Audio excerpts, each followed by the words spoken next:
विवेकवान वही है जो डोरी को पकड़ ले, पतंग के पकड़ने के चक्कर में डोरी ना छोड़ दे, कभी पतंग हाथ आने वाली नहीं। नाम डोरी है, पतंग प्रियालाल है, पतंगो यथा त्वाम अनुभ्राम्य माणा। नाम मत छोड़िए, पकड़ते रहिए, घसीटते रहिए। एक एक नाम आपको ऐसा जैसे हम डोरी घसीटते जा रहे, पतंग नजदीक आती जा रही, ऐसे नाम जापक के समीप रूप प्रकाशित होने लगता है। जो नाम ध्यान पूर्वक जप किया जाता है, इसके लिए और कोई साधन की आवश्यकता नहीं। देखो, अगर आप विद्वान शास्त्र पद्धतियों को जानने वाले जनों का संग करोगे तो ऐसे शब्द बोले जाते हैं। माना कि नाम की महिमा है, हम ये भी जानते हैं कि नाम की महिमा में अगर जरा भी बात करें तो अर्थवाद नामापराध लगता है। ये हम बहुत विद्वानों की बात करें, पर भाई शास्त्र भी तो आज्ञा करता है, शास्त्र विधि का पालन भी तो करना है। ऐसा थोड़ी है कि आप नाम के बल पर शास्त्र विधि का त्याग कर दें। और हम जहां से बात कर रहे हैं ना, बोले कहां से बोल रहे हो? बोले वृंदावन से बोल रहे हैं। क्या बोल रहे हो? विधि निषेध नहीं दास, अनन्य उत्कट व्रतधारी। हम उन आचार्य की शरणागति के बल पर बोल रहे हैं जो शास्त्र विधि निषेध के दास नहीं है। करनी अकरनी दो विधि भूले, विधि निषेध सब रहे धरे। नर हरिदास ते भय बावरे, जे आह प्रेम प्रवाह परे। तो सुने न काहू की कही, कहे न अपनी बात। नारायण वा रूप में मगन रहे दिन रात। ना काहू सो बोलिबो, ना कोई व्यवहार। बस अपनी कुंवरी किशोरी को जियत निहार निहार। कुछ नहीं चाहिए। ऐसे उपासक के सामने मोक्ष पदवियां सिद्धियां हाथ जोड़े खड़ी रहती हैं, पर उसको चाहिए ही नहीं। जब तक चाह है तो पकड़ में नहीं आएगी, और जब चाह मिट गई तो सब घेर लेते हैं अपने आप, सारा भोग रिद्धियां सिद्धियां सब। जब तक चाह है तब तक कर्म का भोग भोगना पड़ेगा। अचाह हो गए तो अब भगवत विधान लागू हो जाता है। अचाह महापुरुष के ऊपर प्रारब्ध नहीं, भगवत विधान लागू होता है। जिसको इस बात पर विश्वास नहीं वो प्रवृत्ति में फंस जाएगा। ध्यान दीजिए, इस बात पर विश्वास नहीं है कि नाम चल रहा है प्रियालाल का, अब मुझे कोई साधन की जरूरत नहीं। पूज्य भाई जी महाराज, मैं अपनी पहली और आखिरी बात कहता हूं कि आप नाम जप का नियम लें, निर्वाह प्रभु करेंगे। और कोई साधन करें, हम रोकते नहीं हैं, पर यदि आप नाम जप करते हो तो किसी और साधन करने की आवश्यकता ही नहीं है। महापुरुषों के वचन, ये कोई अपनी मनगढ़ंत बात नहीं है। भगवान ने अपने को सहज में प्राप्ति करने का उपाय अपने श्रीमुख से बताया। अनन्य चेता सततम यो माम स्मरति नित्य सहा, तस्याहम सुलभा पार्थे नित्य युक्त योगिना। जो पुरुष, जो उपासक अनन्य चित्त से मेरा स्मरण करता है, मैं उसके लिए सहज हो जाता हूं। सहज, जिनको लगता है भगवत प्राप्ति बहुत कठिन है, अरे ये तो कहीं ब्रह्म ऋषियों को मिलते हैं, नहीं नहीं, ये इतने कृपालु हैं कि बिल्कुल सहज हैं। जो सहज हो जाए तो बहुत जल्दी मिल जाए। कहीं गाय चराने वाले को मिल जाते हैं, कहीं एकदम भोले भाले जिनको ज्ञान ही नहीं है उनको भी मिल जाते हैं। एक बहुत ही भोला नवयुवक था, अढ़िया नाम था उसका। अढ़ाई कहते हैं 2.5 किलो को। पहला आहार उसका 2.5 किलो का ही है, आगे आप श्रद्धा रखें तो और प्लस हो सकता है। लेकिन वो मतलब घर में माता पिता पधार गए तो उसे कोई 2.5 किलो आटे की कौन रोटी बना के दे। थोड़ा जब उसके अंदर चेतना जागृत हुई तो जब कहीं ठौर नहीं मिलती तो संतों का आश्रम मिलता है। एक आश्रम में गए, उन्होंने कहा हमको नौकरी में रख लो, कोई सेवा में रख लो, तुम्हारा नाम क्या है? बोले अड़ैया। वे कोई नाम है? बोले गांव के लोग कहते हैं क्योंकि 2.5 किलो हम पाते हैं। तो 2.5 किलो? बोले तौल के 2.5 किलो आटे का जब हम रोटी पाते हैं तब हमारी बाल भोग होता है। आगे कोई श्रद्धा करे खीर पूड़ी, पर 2.5 किलो अन्न चाहिए। तो कहा यहाँ भंडारा है, तो रोज 2.5 किलो क्या 5 किलो पावे, क्या सेवा कर सकता है? तो उनका जो आप सेवा बताएंगे सिखाएंगे वो हम कर लेंगे। उनका तुम गाय चराया करो, गाय चरा। भाई देखो, हमारा वैष्णव सिद्धांत है, तुम गाय चराने जा रहे हो, हम यहां से तुम्हें अमनिया दे दिया करेंगे, जंगल में तुम बनाओ और वहीं ठाकुर जी को भोग लगाओ और पाओ। बिना भोग लगाए पाने का विधान हमारे आश्रम से आपका नहीं बन सकता। बोले हमको तो कुछ आता नहीं भोग लगाना, क्या भोग लगाएं? उनका जब आप बना लीजिएगा, क्योंकि अब यहाँ 2.5 किलो तुम्हारे लिए अलग से बन करके जाए, तुम अपना बनाओ, जो जो चाहो भंडारी से कह दिया दे दिया करो, वहीं लकड़ी बीनो, वहीं बनाओ और गाय चराओ और ठाकुर को भोग लगा के पाओ, जितना मनावे आप पाओ। पहले दिन भोग मिला तो बाटी बना, गरीब था, घर से तिरस्कृत था, वो सब जानता था। बाटी ऐसे उपला बीन लिए, बाटी बनाए, 2-4 आलू का भरता बनाया, 2.5 किलो आटे की बाटी। उसने कहा गुरुदेव के ठाकुर आओ भोग लगाओ आके। बड़े बड़े ऋषि मुनि मंत्रों से आवाहन करते रहते हैं, सरकार पधारते नहीं, केवल भाव से भोग लगाते हुए इतने लीला बिहारी प्रभु आ गए श्री राम जी। अड़ैया ने आंख खुरप लगी ऐसी, तो आंख खोल के देखा, नवीन मेघ कांति, अरविंदाक्ष, सारंग धनुष धारण किए हुए सामने खड़े। कहा कौन हो आप? हमें राम जी कहते हैं। आपने कहा गुरुदेव के ठाकुर आ, तो गुरुदेव तुम्हारे जो है उनके हम ठाकुर जी हैं। सही में आते हो तुम? बोले आए तो गए और हम पाएंगे, बड़ी खुशबू आ रही है आलू के भरता की, तुम्हारी बाटी बनी हुई। और गुरुदेव ने कहा तो भोग लगा के पाना, मतलब आप पाते तो हैं? नहीं सुना है। बोले नहीं नहीं पाते हैं, पर सबका नहीं पाते हैं। आप जैसे भक्त जब पुकारते तो बिल्कुल कुछ नहीं जानता था, इसीलिए हम कह रहे बड़े बड़े विद्वान और योगी जन रास्ता देखते रहते हैं। हरिवंश महाप्रभु ने इसीलिए लिखा है, मुनि मन ध्यान धरत नहीं पावत, करत विनोद संग बालक भट। ये विनोद करते प्रकट हो जाते बड़े बड़े मुनियों के, जो ध्यान में नहीं आते। काश तो आप हमको ऐसे ही रखोगे कि आप आ गए तो आप भी। तो प्रभु ने कहा जब तुम 2.5 किलो पा सकते हो तो हम तो 2.5 मन भी पा सकते हैं। बोले हमको ये पता नहीं था कि गुरुदेव के ठाकुर इतने भूखे रहते, पर आप अलग पत्तल में ले लो, अपने पूरे पत्तल में तुम आपको पाने दें। बोले भोग थोड़े ऐसे लगाया जाता है कि तुम अपना रखो, तुम अपना रखो। और बोले आंख मूंद कर तुम बैठो, जैसे तुम्हारे गुरुजी भोग लगाते हैं तो आंख मूंद लेते हैं, अब हम पाएंगे तुम्हारा। तो आंख मूंद लिया, चलो भाई पाओ। सोचा एक आध बाटी पा लेंगे, बीच बीच में खोल के देखता जाता, भगवान सब चाट गए। भगवान बड़े करत विनोद संग बालक भट, हरिवंश महाप्रभु कह रहे करत विनोद संग बालक भट, मुनि मन ध्यान धरत नहीं पावत। आंख खोला, बोला आज हमको भूखे रखोगे?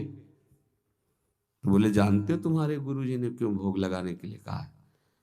आज एकादशी है, तो तुम्हारे गुरुजी के यहाँ एकादशी रह जाती है, इसीलिए तुमको अमनिया दिया, वहां बनाया नहीं, और तुम्हें रोज अमनिया देंगे। तुम रोज आओगे हम बुलाएंगे तो? अब आप बुलाओगे रोज तो आएंगे नहीं, हम रोज रोज आएंगे।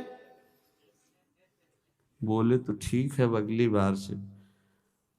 बोले गुरुजी आपके ठाकुर जी आए थे, हमारी सारी बाटी खा गए, 5 किलो आज से हम ले जाएंगे, 2.5 किलो आपके ठाकुर जी के लिए, 2.5 किलो अपने लिए। बहुत हंसी आई कि वहां कुंतलों का सब भंडारी का देखो, पूछने की जरूरत नहीं, जितना कह दे दो। 5 किलो के हिसाब से आटा के अनुसार भरता बनाने के लिए आलू वगैरह से।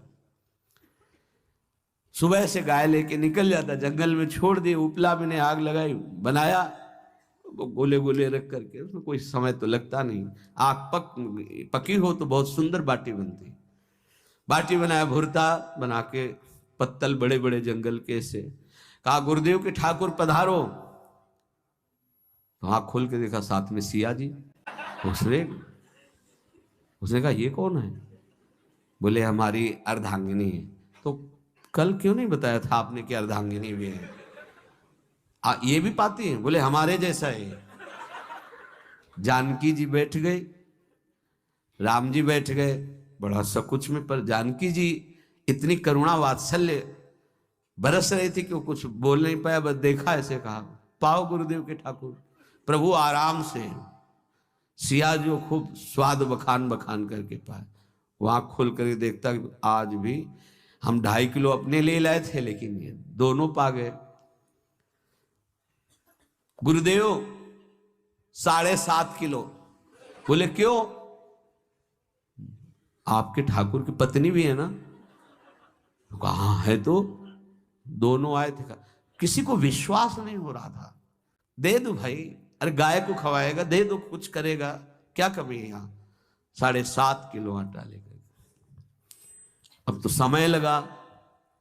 3 बजे तक बाटी बन के तैयार हुई पत्तल में से, गुरुदेव के ठाकुर पधारो। बस उसको बुलाना होता था कि विनोदी प्रभु, साथ में लखन जी, राम जी, सिया जी, लखन। ऐसे देखा, ये कौन है? बोले छोटे भाई। आपके भाई भी है? हाँ है। पहले अब परिवार में कितने लोग हुआ पहले बता देते तो हम वो सब बनाया। 4 बज गए, रखा। उस मन में सोच रहा था आपकी संख्या ना बढ़ जाए। कहा गुरुदेव के ठाकुर पधारो। विशाल गदा, भयंकर स्वरूप हनुमान जी महाराज।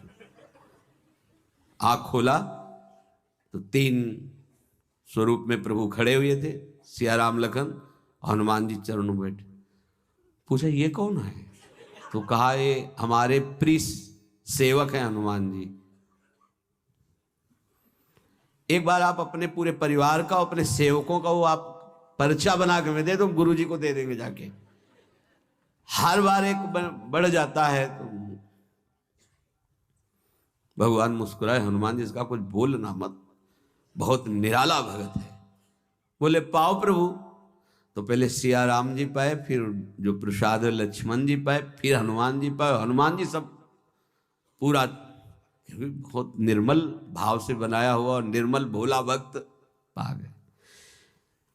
अगली बार कहा गुरुदेव 5 किलो एक्स्ट्रा में रख दो, 1 नंबर बढ़ता जाता है।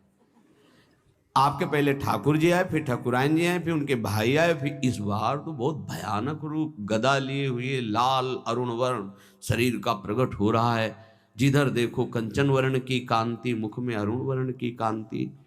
हमने पूछा आपके ठाकुर जी से, तो उन्होंने कहा कि वो सेवक हैं। उनको रोमांच हो रहा था कि क्या सही भगवान करुणा करके इसको दर्शन देते हैं। अब अगली बार अगर ये बात करेगा कि तो फिर अब हम इसकी परीक्षा लेंगे। ले गया एक्स्ट्रा में, बनाया सब। आओ गुरुदेव। अब तो पता था कोई आने वाला नहीं, गुरुदेव के ठाकुर। 2 संख्या बढ़ गई। आँख खोल के देखा, कहा ये कौन है? तो कहा ये हमारे और भाई हैं, इनका नाम भरत है, इनका नाम शत्रुघ्न है। पहले महाराज बता देते ना कि आपके और भाई हैं, हमने कहा था, आपसे प्रार्थना की थी। सब आ जाते हैं। लक्ष्मण जी से कहा बहुत सरल भगत है, नाराज मत होना, चुपचाप पा लो। तीनों बैठे, सब पा गए। फिर बेचारा ऐसे ही रह गया। जब वो चले गए तो पत्तलों में जो किनका रहता था, वो एक अद्भुत आनंद। अगले दिन गया, बोले गुरुजी 10 किलो आटा चाहिए। वो कहा 10 किलो क्यों? बोले आपके ठाकुर जी भी आते हैं, उनके ठाकुरायन भी आते हैं, उनके परिवार के भाई भी आते हैं, गोरे गोरे थे वो। यार कैसे, इसको कैसे अनुभव हो सकता है सिया राम लखन जी का है आपके ठाकुर को? तो उनका क्या फंसा लिया है? बोले बड़े ठाकुर, छोटे ठाकुर, सेवक, उनकी पत्नी और 2 भाई उनके, पूरा परिकर, सब बना रहे रोटी बाटी सब। महाराज आप चलो, आपको शंका होती थी आज उनके हाथ कपाएंगे, तो उनको लगा कि पागल आदमी, राम जी, लखन जी, भरत, शत्रुघ्न, सिया जी, हनुमान जी, ये बड़े बड़े योगियों के ध्यान में आने वाले नहीं, ये कैसे एक गंवार आदमी जिसको कभी कोई नाम जपना नहीं आया, कोई ग्रंथ नहीं आया, उसके सामने। पर भगवान की दयालुता पर संशय नहीं करना चाहिए। चल के देखते हैं। तो जब जो ही वहां गए, चूंकि निरंतर भजन परायण थे, वहां गए तो पूरा राम दरबार उपस्थित और बड़ा सुंदर व्यंजन स्वयं जानकी जी बना रहे। प्रभु के चरणों में साष्टांग दंडोत है। कहा प्रभु लीला समझ में नहीं आई। भगवान ने कहा देखो, जो ज्ञानी भक्त हैं उनके लिए मैं अत्यंत तर्क के द्वारा भी पकड़ में नहीं आता। जो विद्वान हैं उनकी विद्वता मुझे छू नहीं सकती, लेकिन जो दीन हैं और भोले हैं उनके सामने मैं अपने इस दिव्यता, इस महानता को देखो। तुम्हारे इस भक्त की आज्ञा पर हमारा पूरा परिकर लगा हुआ है सेवा में। ठाकुर जी की कृपा से जो गुरुदेव का प्रताप, जो ऐसा सौभाग्य मिला, परोसने में दोनों गुरु और शिष्य, पाने में प्रभु। बाद में जब प्रभु ने पा लिया तो जानकी जी ने उच्छिष्टामृत प्रभु का लेके और कहा देख, आज तक तू मुझे देख नहीं पाया देखते हुए भी, इसीलिए कृपालु हैं।